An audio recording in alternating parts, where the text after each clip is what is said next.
Chris Arelt, Nautilus Architects. We're here at the Greystone project today, and I wanted to point out some of the details as we walk around the property. Step this way.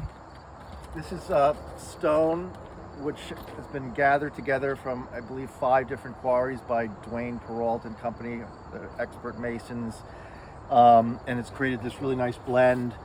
You can see there's some almost a purpley and black, a little bit of tan, but mostly it's sort of a silvery gray palette, and that's what we were going for, and began to reinforce with our other materials choices. Like this is I considered this to be wood shingles at one time, and then it advanced to become slate shingles, and furthermore, of the slate shingles that we looked at, this was the one that had the least blue. It really has almost no blue in it, so it's just a very dark gray, and so it coexists great with the stone.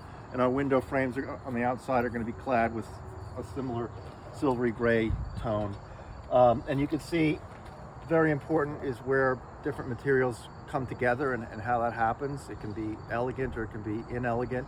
And so here, we didn't want these things to just collide with each other, so we created this intentional gap here. And at the back of the gap is black flashing, so it's very watertight and sustainable, but it looks like these two are just floating next to each other. And furthermore, it goes back about 3 inches before you get to the flashing. And I was working with the installer of this material, and he pointed out that he needs to be able to get this shingle out in worst case scenario if something cracks, and if the slot's too deep, it's going to be a problem replacing that. So we arrived at this, I believe it's about 3 inches deep, which accomplishes the look and allows for any necessary maintenance. You can see that this volume of slate is very minimally detailed. It's all flashed and properly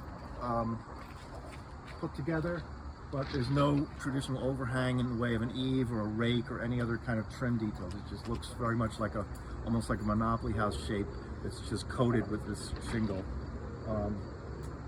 And you can see it from here, but actually we space the shingle so that the shingles that are on the roof, the line of the shingle edge comes around and meets up exactly with the horizontal edge of the shingle on the wall.